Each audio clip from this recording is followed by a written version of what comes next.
मराठीत घ्या किंवा कुठच्याही भाषेत घ्या, भाजप तुम्हाला धोका देणारच. त्याच्यावर देखील आपण बारकाईने लक्ष ठेवा, कारण येत्या काही दिवसांमध्ये काही वेगळ्या घडामोडी देखील होऊ शकतात. नाही, इथे अनेक विषय असतात. आमच्याकडे ही जनता कॉलनीची जी आमची स्लम आहे तिथे आपण पाहत असाल एक बिल्डर येऊन इथे धमकवत आहेत. त्यांच्याकडे अजून NOC आहे की नाही, काही त्यांच्याकडे अजून जी डिफेन्सकडून काही NOCs पाहिजेत, नेव्हीकडून NOC पाहिजेत ते आहेत की नाही, BPT कडून आहेत की नाही, हे न दाखवता लोकांना बाहेर काढण्याचं इथे कट रचलं जातं. तिथे आम्ही विरोध करणारच. जर त्यांच्याकडे नीट सगळं काही असेल तर चांगलं त्यांनी पुनर्विकास करावा.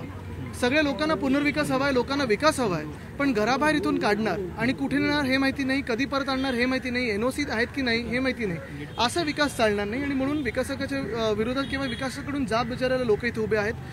त्यांचंही आज निवेदन स्वीकारलेलं आहे आणि अनेक ठिकाणी आपण पाहतोय. परवाकडे आम्ही जेव्हा वॉर्ड ऑफिसमध्ये मान्सून पूर्वीची बैठक घेतली, मान्सूनमध्ये काय तयारी असते ही बैठक घेतली, तेव्हा आम्हाला उत्तरं मिळतात की आता इथे 95% काम झालं आहे, 100% काम झालेलं आहे. पण अनेक ठिकाणी आपण पाहतो, आणि नुसतं वरळीत नाही तर संपूर्ण मुंबईमध्ये पंप जे लागायचे ते अजून लागलेले नाही आहेत. पंप जे चालवायचे असतात रात्री ते चालत नाही आहेत. काही रस्त्याची कामं अशीच उघडी ठेवलेली आहेत. ह्याच्यावर नक्कीच आम्ही फिरून विधान भवनात आणि विधानसभेत हा विषय घेणार आहोत. आणि ते जे विरोधकांकडून एक आरोप केला जातोय की लोकसभा निवडणुकीचा निकाल लागल्यानंतर वरळीतून लीड कमी झाल्यामुळे आदित्य ठाकरे यांचे सातत्याने वरळी असं असतं तर मी वाराणसीत जिथे जिथे लीड कमी झालं तिथे फिरलो असतो. संदर्भामध्ये सावळा गोंधळ पाहायला मिळालेला पुन्हा एकदा कसं पाहताय या नियोजनाकडे? मला वाटतं केंद्र सरकारने ह्याच्यावर काहीतरी बोलणं गरजेचं आहे, उत्तर देणं गरजेचं आहे. नीटचं आपण पाहिलं असेल तर गोंधळ सगळीकडे झालेला आहे, देशभरात झालेला आहे. त्याच्यात नक्की घोटाळा हा दिसतोय. पण मुख्य गोष्ट म्हणजे आम्ही हेच सांगतो, स्पर्धा परीक्षा ज्या आहेत, मग MPSCचे असतील आपल्या राज्यातून किंवा देशभरात इतर सगळे असतील, त्याच्यावर कडक कायदा आणणं गरजेचं आहे. पेपर फुटीच्या विरुद्ध कायदा आणणं गरजेचं आहे. अनेक वेळा आपण पाहतो मुलं मुली 5-5, 6-6 वर्ष तयारी करतात, अभ्यास करतात आणि मग कोणतरी कुठेतरी पेपर फोडतो आणि त्याला 2-3 दिवसाची सजा होते. सजा ही 10 वर्षाची किमान असायला पाहिजे आणि हा कायदा केंद्राने केला पाहिजे, हे आपण नेहमीच मागणी धरलेली.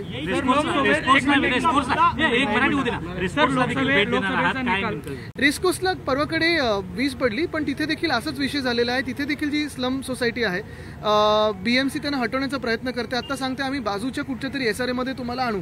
नक्की कुठे आणणार तुम्ही? लोकांना बेघर करताय, पण नेणार कुठे, घरं देणार कुठे, ह्याचं उत्तर तर द्या. नाना पटोलेंनी एक आरोप केलेला आहे की विधान परिषद निवडणुकीमध्ये 4ही उमेदवार शिवसेनेनं नाही, मला वाटतं त्यांना आमचे प्रवक्ते उत्तर देतील. चंद्रकांत पाटील कौतुक केलेलं आहे. त्यांचं म्हणणं आहे की ठाकरेंनी खूप मेहनत घेतली लोकसभा निवडणुकीमध्ये, त्यांनी ताबडतोब देखील कौतुक केलेलं आहे. नक्कीच आपण पाहिलं असेल, माझे वडील म्हणून नाही आणि नुसतं शिवसेना उद्धव बाळासाहेब ठाकरे या पक्षाचे अध्यक्ष म्हणून नाही, पण जेवढं कौतुक होतंय मला वाटतं देशभरातून होत आहे. काल आपण पाहिलं असेल शिरोमणी अकाली दलचे बादल साहेब त्यांनी देखील कौतुक केलं. मेहनत उद्धव बाळासाहेब ठाकरे या व्यक्तींनी अफाट केलेली, आमच्यासोबत सगळे शिवसैनिकांनी केले, जे आमचा परिवार आहे आजूबाजूला आपण बघताय त्यांनी केलेली आहे.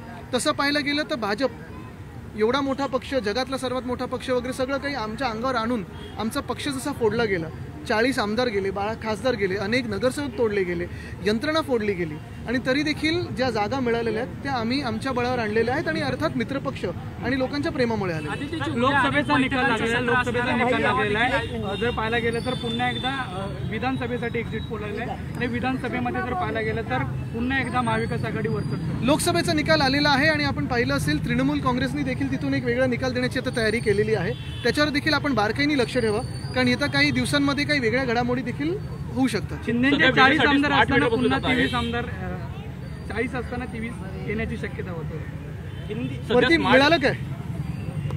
सध्या स्मार्ट मीटर बसवलं जात आहे. ज्या प्रकारे मोबाईल आपण रिचार्ज करतो त्या प्रकारे मीटर देखील बसवणार आहे विजेसाठी. बघा, विजेचं असेल, पाण्याचं असेल, ह्याच्यात अनेक लोकांनी नाराजी व्यक्त केलेली आहे. कुठेही पारदर्शकता नाहीये. ही सगळी कामं होत असताना लोकांना कुठे पैसे जात आहेत, किती भरलं जात आहे हे देखील माहिती असणं गरजेचं आहे. अनेक ठिकाणी आपण बघतोय अदानी कंपनीकडून मोठे मोठे बिल येत आहेत.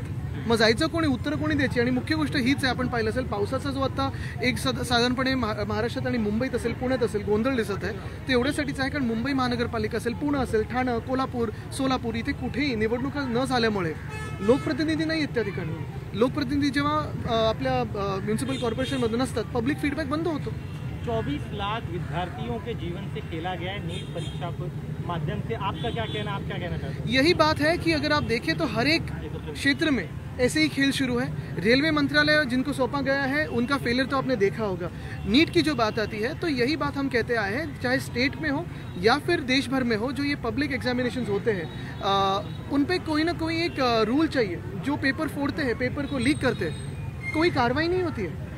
कोई पनिशमेंट नहीं होते, कम से कम 10 साल की सजा हो, ये हमारी मांग रही है। इसके साथ ही में उद्धव जी के काम की तारीफ आप उनके दुश्मन भी जो है बीजेपी की तरफ से वो भी करने लगे, कह रहे कि बहुत मेहनत की है पहले। काम भी काबिल तारीफ है, क्योंकि ऐसे ही अगर आपने देखा होगा एक अकेला सब पे भारी, ऐसे हमारे उद्धव साहब ने काम करके दिखाया है। और सारे जो हमारे पूरा परिवार है आसपास, वो भी वैसे ही उन्होंने मेहनत की, उन्होंने प्रेम दिया है। सध्या विनोद तावडे माहिती को कम सीटें मिले आप लोग के मुकाबले, अब वो कह रहे कि वोट जिहाद हुआ था इसीलिए आप लोग ज्यादा देखिए, उनका अगर आपने देखा होगा, हमने पहले ही कहा था, पहले फेज में भाजपा का प्रदर्शन बहुत खराब था और इसलिए उन्होंने पहले ही शुरुआत की थी हिंदू मुस्लिम पे। जब जब भाजपा हारती है तो हिंदू मुस्लिम हो, पाकिस्तान का हो, ये सब विषय निकालती है, लेकिन देश हित की बात नहीं करती। आज भी वही गलती कर रही है, देश में बंटवारा लाओ, धर्म में बंटवारा लाओ, झगड़ा लगाओ और उनपे ही ये अपना सब चलाते हैं, राजनीति चलाती है। मुझे लगता है ये हमारे देश के लिए बहुत डर की बात है और देश ने दिखाया है कि ऐसी राजनीति कभी देश मान्य नहीं करेगा। टीडीपी और जेडीयू को बहुत छोटे मंत्रालय मिले, कैबिनेट तक नहीं दिया गया। बिल्कुल, बहुत ही एक आश्चर्यचकित हूँ मैं। जैसे ठीक है, मिंदीगढ़ को तो उनके इससे मिला है, ज़्यादा मैं उन पर बात नहीं करता, लेकिन आरजेडी हो, ये अपने जदयू हो या टीडीपी हो, जो मंत्रालय मिले हैं, क्या वो काफ़ी है देश के भविष्य के लिए? क्या वो काफ़ी अपने अपने राज्यों के लिए? अगर आपने देखा होगा तो ये हम नहीं समझते उनसे कोई निगोसिएशन हुआ होगा।